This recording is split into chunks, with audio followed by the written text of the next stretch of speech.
Hello my dear friends, Jai Hind चल पैरी all of you. My dear friends, आज हम आपको एक ऐसी शख्सियत से रूबरू करा रहे हैं जिनका नाम है ठाकुर भानु प्रताप सिंह। ठाकुर भानु प्रताप सिंह एक बहुत बड़ा जाना माना नाम है जो किसान आंदोलन में दिल्ली में इन्होंने तहलका मचाया था।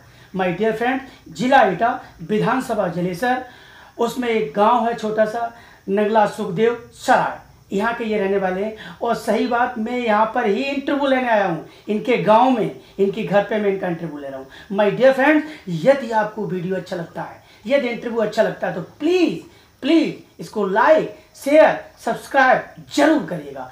आज हम आपको भानु प्रताप जी की कहानी, भानु प्रताप की जुबानी हम आज आपको सुनवाते हैं। माय डियर फ्रेंड्स, तो साहब नमस्कार। नमस्कार राठौर साहब। जय हिंद सर। सही है। और आज जो ऊहापोह की स्थिति है उत्तर प्रदेश में, राजनीति के संदर्भ में हम आपसे कुछ सवालात करने के लिए आए हैं आपके गांव में जी। तो मैं कर सकता हूं, पूछ सकता हूं? अरे आराम से पूछो सर। ये बताइए, इतना बड़ा किसान आंदोलन दिल्ली में चल रहा है और आप वहां से यहाँ चले आए, ऐसा क्यों छोड़ के चले आए बीच में? ऐसा है, हम गए थे इसलिए कि वो पंजाब के जो किसान आए थे उन पे लाठी चार्ज हो रहा है, तो हमें बुरा लगा कि लाठी चार्ज किसी किसान पर नहीं होना चाहिए। जी। तो हम चिल्ला बॉर्डर पे अकेले थे जी। और जब 26 तारीख को हमने मना किया था कि 26 तारीख गणतंत्र दिवस है जी, उसमें किसी किसान नेता को 26 जनवरी के दिन उद्दंडता नहीं करनी चाहिए। लेकिन उसके बाद भी गाजीपुर बॉर्डर, सिंधु बॉर्डर और टिकरी बॉर्डर के लोग दिल्ली में गए और वो अनुशासनहीनता की कि लाल किले पर दूसरा झंडा फहराया, हमारे पुलिस कर्मियों पे आक्रमण किया। यानी सारे संगठन और किसान नेता बुरी तरह बदनाम हो गए। कोई कहे खालिस्तानी है, कोई कहे पाकिस्तानी है, कोई कहे देशद्रोही है। ये हम पे सहन नहीं हुआ और हमने छोड़ के चिल्ला बॉर्डर से हम वापस चले आए। लेकिन कुछ सूत्र कह रहे हैं कि आप वर्तमान में जो रूलिंग पार्टी है Bharatiya Janata party, UP government है और योगी आदित्यनाथ इसके मुख्यमंत्री हैं, सूत्र कह रहे हैं और लोग कह रहे हैं कि भानु प्रताप जी सरकार से मिल गए हैं, उनको सिक्योरिटी मिल गई है। लग रहा है कि आपके कान में कू कर दिए उत्तर प्रदेश सरकार ने और आप वहाँ से लौट आए और लग रहा है कोई बड़ा समझौता। ऐसा है, सिक्योरिटी तो जिसकी जान को खतरा होता है जी, उसको मिलती है जी। हम किसी पार्टी से न मिले जी, न सरकार से मिले जी। सरकार से किसानों की मांग है हमारी जी, किसान आयोग का गठन किया जाए जी। किसानों के 72 साल कांग्रेस की सरकार रही, कोई रही, 72 साल में किसानों की दुर्गति हो गई है, उनके फसलों के दाम नहीं मिले, इसलिए किसान आयोग का गठन हो और किसान आयोग के द्वारा सहमति से किसान के मूल्य निर्धारित हों और 72 साल के किसान विरोधी नीतियों के कारण जो किसान कर्जदार है, आत्महत्या करता है, वो हमारी सरकार सब कर्जे माफ करे। अब लोग कहते तो इसलिए हैं कि दिल्ली में केंद्र में भाजपा की सरकार है और प्रदेश में भाजपा की सरकार है, तो मैं मांगने का सोनिया गांधी से जाऊंगा। नहीं, ये तो सही है। शिवा राठौर के तीखे सवाल नेताजी बयान में अब हम आपको सुनवाते हैं। साहब आप ये बताइएगा, चलिए आप वहाँ पे इस तरीके की था तो आपने यूपी में आंदोलन करना चाहिए कि अरे यूपी में लॉकडाउन था जी, लॉकडाउन में आंदोलन नहीं किया। हम कृषि मंत्री से मिले हैं जी और उनसे हमने कहा है जी कि किसानों की सारी समस्याओं का समाधान करवाइए। माननीय कृषि मंत्री सूर्य प्रताप शाही ने कहा है कि उत्तर प्रदेश के किसानों की मांग, हमने उनको बताया ये मांगे हैं और उन्होंने हमसे वायदा किया कि लॉकडाउन और कोरोना था, लॉकडाउन था, लोग मर रहे थे कि हमें आंदोलन की पड़ रही थी। लोग राधा नाचेगी 4 दिन बाद यूपी का चुनाव ऐसा और यूपी चुनाव से पहले जी माननीय कृषि मंत्री जी ने वायदा किया है जी कि हम आपको लेकर केंद्रीय कृषि मंत्री माननीय प्रधानमंत्री नरेंद्र मोदी जी और केंद्रीय कृषि मंत्री नरेंद्र तोमर जी और वित्त मंत्री सीतारमण जी से मिलवा के आपके किसान आयोग का भी गठन करवाएंगे और किसान के कर्जे माफ करने के लिए भी योजना बनाएंगे। और ये वो नहीं बनाएंगे तो नहीं तो कर्जे माफ कैसे सर? आज जो किसान के कर्जे जो माफ हुए उनमें जो लघु सीमांत और जो उन्होंने जो कंडीशन रख दी हैं, तो उसमें तो कंडीशन ऐसी रखी है वो उस समय कंडीशन रख दी हो चाहे कुछ रख दी हो जी, उस समय हाँ सबके होने चाहिए। उस समय हमारी मांग नहीं थी। अब हमारी मांग है हिंदू मुस्लिम सिख ईसाई जैन बौद्ध सारे धर्म और सारी जात, कोई धर्म और कोई जात आड़े नहीं आएगी।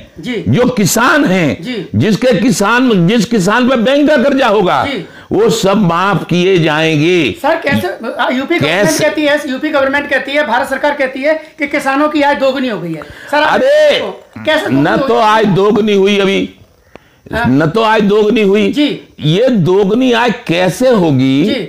ये एक किसान नेता जान जाता है जी। मेरी उम्र हो गई 70 साल।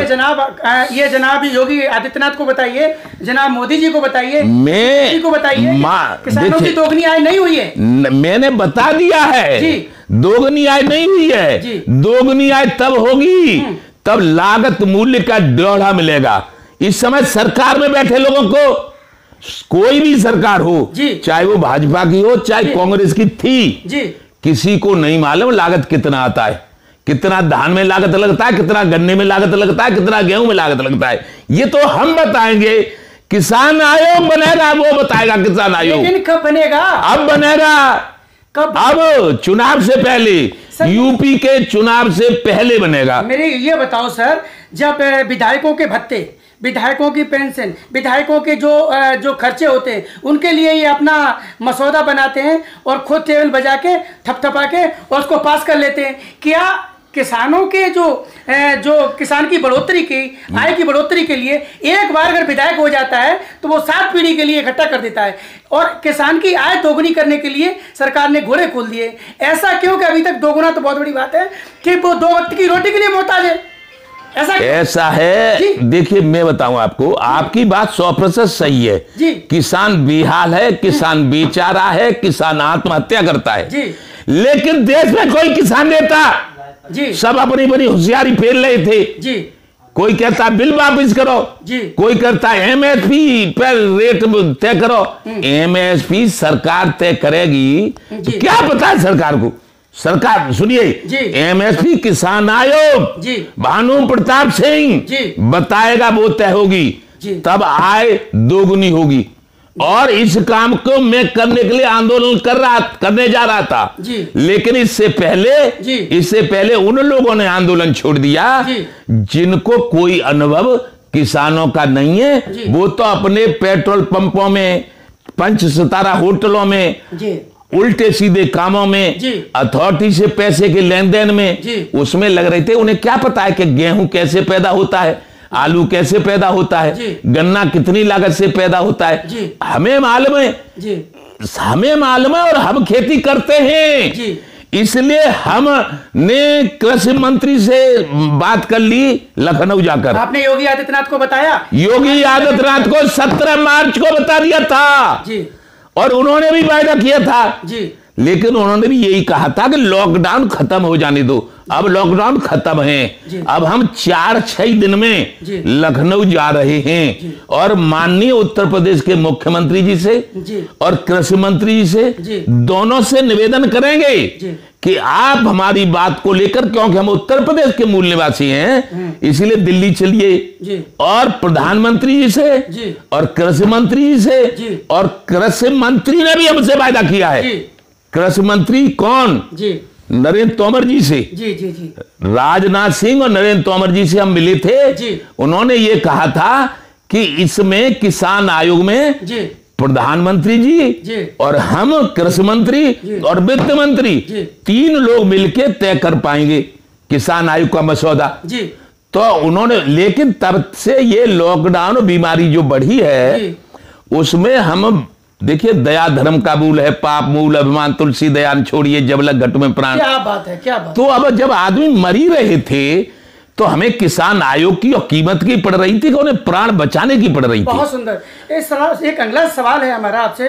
नेताजी कि ये बताइए, भारतीय किसान यूनियन महेंद्र सिंह टिकैत का ये बहुत पुराना ब्रांड है और मैं समझता हूँ जब मैंने होश नहीं संभाला तब से ये है, तो आपने फिर नया संगठन क्यों बनाया, राकेश जी को क्यों छोड़ दिया, उसके बारे में? साहब महेंद्र सिंह टिकैत के साथ जी हम इस उत्तर प्रदेश के अध्यक्ष रहते थे जी, और माननीय राजीव गांधी प्रधानमंत्री थे जी, तब से जितने प्रधानमंत्री हुए जी इस संगठन के उससे हमारी सबसे मुलाकात हुई जी, और जितने उत्तर प्रदेश में मुख्यमंत्री बने, चूंकि उत्तर प्रदेश हमारा है जी, उनसे सबसे मुलाकात हुई जी। लेकिन राकेश टिकैत ने जब से जी कमान संभाली है जी घोर बेईमानी की है, घोर बेईमानी, हमें किसी का डर नहीं लगता, और ऐसी बेईमानी कि संगठन को यहाँ संगठन का जमावड़ा लगाया जी, और वहां बात कर ली, पैसे ले लिए सरकार से, पैसे ले लिए अथॉरिटियों से, पैसे लिए सड़कों में बनवाने में, इस तरह से इतना धन लूटा है कि पेट्रोल पंप बनाई, होटल बनाई, भट्टा खोले। इसलिए तो हमने मांग किया कि राकेश टिकैत की और हमारी सीबीआई की जांच होनी चाहिए, कौन किसान नेता है ईमानदार और किसने बेईमानी की है, और जिसने बेईमानी की हो वो सारी संपत्ति सरकारी खजाने में जमा हो और उन नेताजी को आजीवन कारावास हो, हमने करी तो हमारा हो। गुड।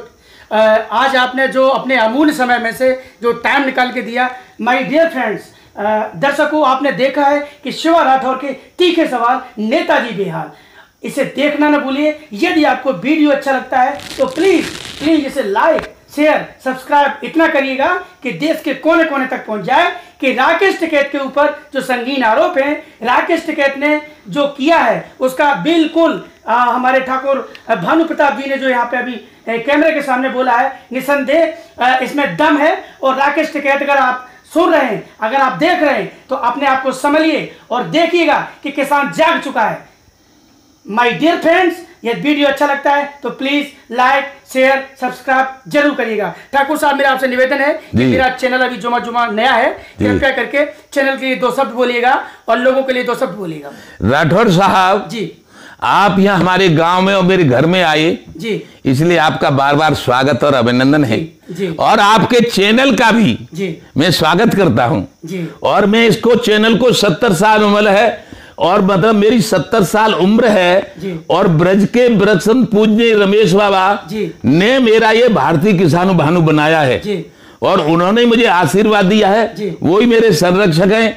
और उन्होंने ही बरसाने मान मंदिर पे, जहां राधा रानी का विश्वविख्यात मंदिर है, वहीं बाबा की गौशाला है, और उसी के बीच में बाबा ने मेरा कार्यालय बनाया है। बहुत सुंदर। तो बाबा का मेरे ऊपर आशीर्वाद है, इसलिए आपके चैनल को मैं आशीर्वाद देता हूँ। मैं तहे दिल से स्वागत करता हूँ और मैं आपके आभार व्यक्त करता हूँ और कोट कोट वंदन अभिनंदन करता हूँ। My dear friends, Jai Hind नचल Pairi all of you, और प्लीज लाइक शेयर सब्सक्राइब जरूर करिएगा। जय